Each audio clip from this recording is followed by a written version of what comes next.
जय शांति समाज की जय, भक्ति समाज की जय। प्रातः स्मरणीय परम पूज्य गुरुदेव जी, अर्चनीय वंदनीय संत समाज, धर्म प्रेमी सज्जनों एवं भक्तिवती माताओं, मेरे लिए भी साहिब जी के द्वारा आज्ञा हुई है। आज्ञा पालनार्थ आप लोगों के समक्ष कुछ देर उपस्थित हूँ।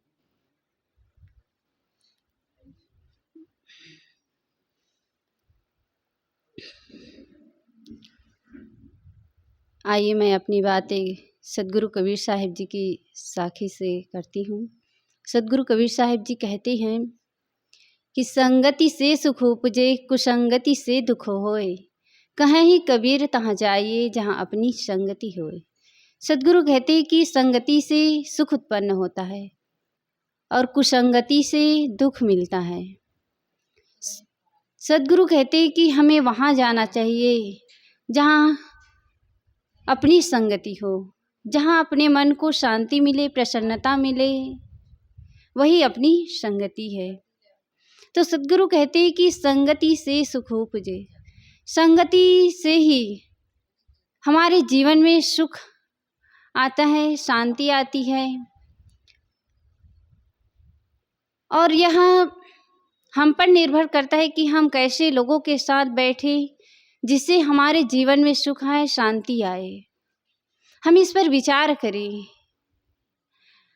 हमारे जीवन में दुख तभी आता है जब हम सही संगत नहीं करते हैं, सही लोगों के बीच नहीं बैठते हैं। सदगुरु कहते कि संगति से सुख उपजे। संगति, अच्छी संगति से ही हमारे जीवन का निर्माण होता है। संगति से ही हमारा जीवन सही दिशा में जाता है, और गलत संगति से हमारा जीवन का पतन होता है। हमारे जीवन में दुख आता है, अशांति आती है। हमारे जीवन में जितने दुख आते हैं उसका मूल कारण है हमारे गलत संगत, गलत विचार, गलत खान पान। इसी के कारण हमारा जीवन दुखमय बनता है। इसी के कारण हमारे जीवन में अशांति आती है। तो सदगुरु कहते हैं कि संगति से सुख उपजे। हमारे जीवन में सुख तभी आएगा जब अच्छे लोगों के संग में बैठेंगे। केवल अच्छे लोगों के संग में ही बैठ जाएं, इसी से हमारा जीवन सुखमय नहीं बनेगा, किंतु हम उनके विचारों को सुने, उनकी बातों को अपने विवेक के कसौटी पर कसें और उसके अनुसार अपने जीवन को जिए, तब हमारा जीवन सुखमय बनेगा, शांतिमय बनेगा। नहीं तो यूं ही बिना विचार किए हम किसी के बात को मान लें, चाहे अच्छी हो या बुरी।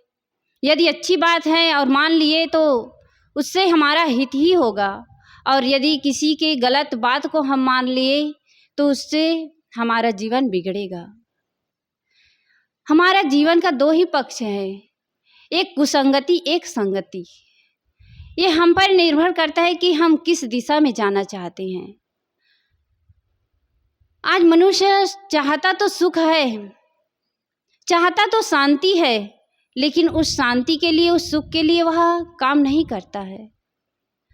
चाहता है सुख, लेकिन उसके लिए काम करता है वो गलत काम करता है। जैसे चोरी करता है, लेकिन वो नहीं विचार करता कि चोरी करने से मेरे जीवन में दुख आएगा। लोग हत्या करते हैं, उस पर भी विचार नहीं करते कि इससे जेल जाना पड़ेगा और हमारे जीवन में दुख आएगा।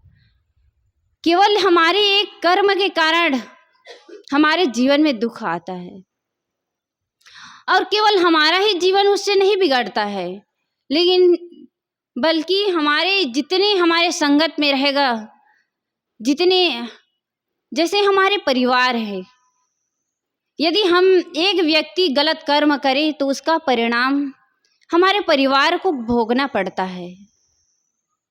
जैसे घर का एक सदस्य कोई भी गलत काम कर ले, जैसे चोरी कर ले, हत्या कर ले, लूटपाट कर ले, तो उसका दुख उसकी सजा केवल उस व्यक्ति को नहीं मिलेगा, किंतु उसके परिवार को उसका दुख भोगना पड़ेगा। क्योंकि एक व्यक्ति के बिगड़ जाने से, कहते हैं कि एक मछली पूरे तालाब को गंदा कर देती है। यदि एक मछली तालाब में सड़ जाए, मर जाए, तो पूरे तालाब को गंदा कर देती है, दुर्गंध से भर देती है। इसी प्रकार घर परिवार के यदि एक सदस्य बिगड़ जाए, गलत संगत में लग जाए, तो उसका प्रभाव पूरे परिवार में पड़ता है। इसी प्रकार समाज में एक व्यक्ति गलत दिशा में चला जाए तो उसके प्रभाव में जितने लोग हैं उनके जीवन में भी उसका प्रभाव पड़ेगा ही। इसलिए हम अपनी संगति पर विचार करें, विवेक करें, हम विचार करके संगत करें। हम विचारें कि किसके साथ बैठने से हम सही दिशा में जाएंगे और किसके साथ बैठने से हम गलत दिशा में जाएं। आज हमारे इतिहास में ही देख लीजिए, 2 महाकाव्य हुए हैं, रामायण और महाभारत। महाभारत का युद्ध क्यों हुआ? केवल गलत संगति के कारण। यदि दुर्योधन को गलत संगत न मिलता तो आज महाभारत का युद्ध नहीं होता। आज कैकेयी को मंथरा की संगत न मिलती तो राम को 14 वर्षों के लिए वनवास नहीं होता।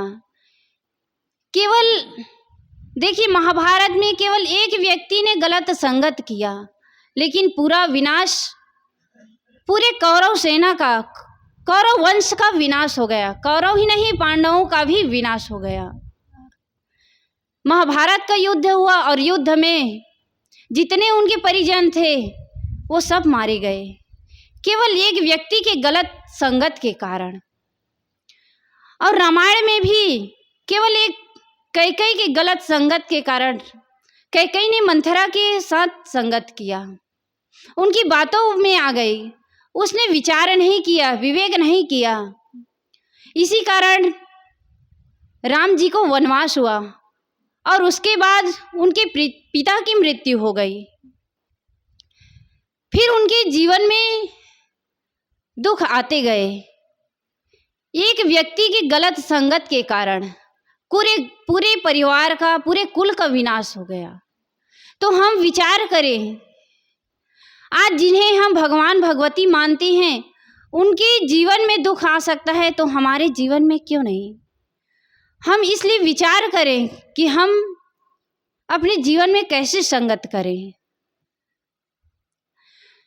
हम विचार ही तो नहीं करते, इसलिए हम अपने जीवन में गलत संगत कर लेते हैं और अपने जीवन में दुखों को आमंत्रित करते हैं, दुखों को बुलाते हैं।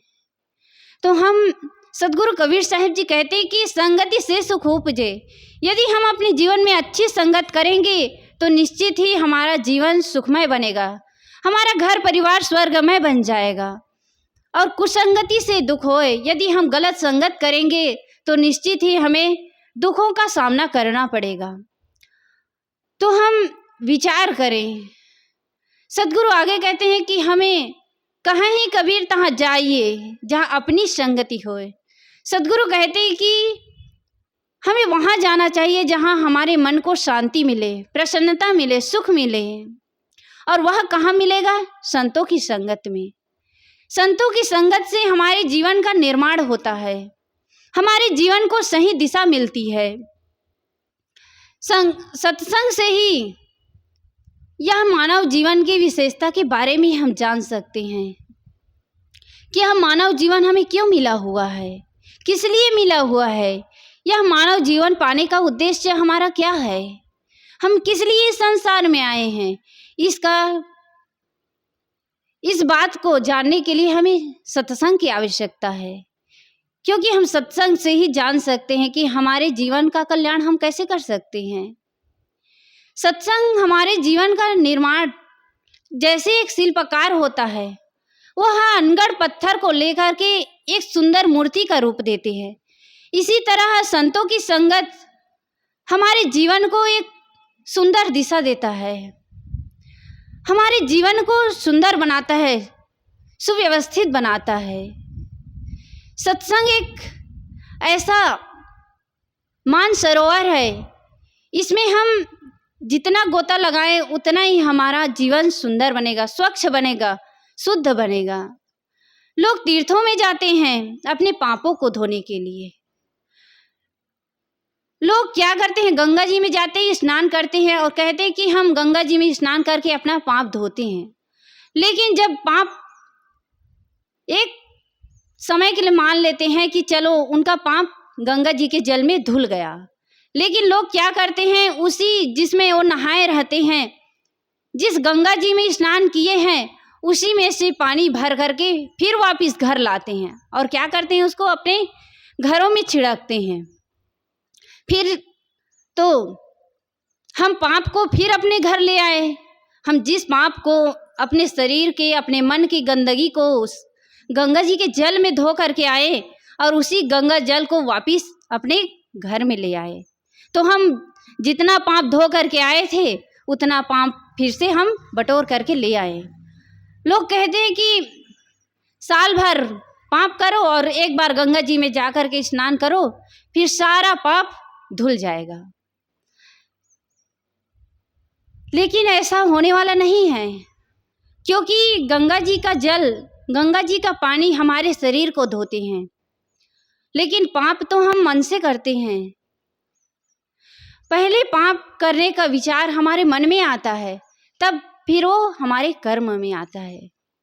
तो हम गंगा जी में जा कर के स्नान करते हैं, शरीर को धोते हैं, लेकिन मन को कहाँ धोएंगे?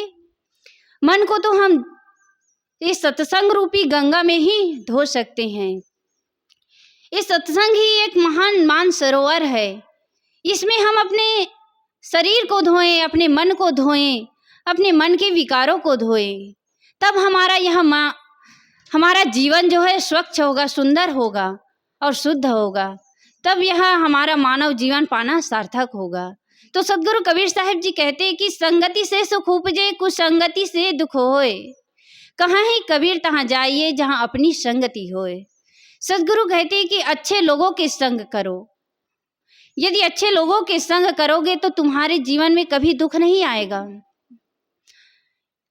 और कुसंगति में जाओगे तो निश्चित है तुम्हारा जीवन दुखमय बनेगा, और तुम्हारे संग में जितने लोग रहेंगे उनके जीवन में भी दुख रहेगा। तो हम दूसरों को दुख देने का कारण न बने, किंतु दूसरों को सुख देने का कारण बने, तब यह मानव जीवन की विशेषता होगी। बस इन्हीं शब्दों के साथ मैं अपनी वाणी को विराम देती हूँ। बोलिए सद्गुरु देव की जय।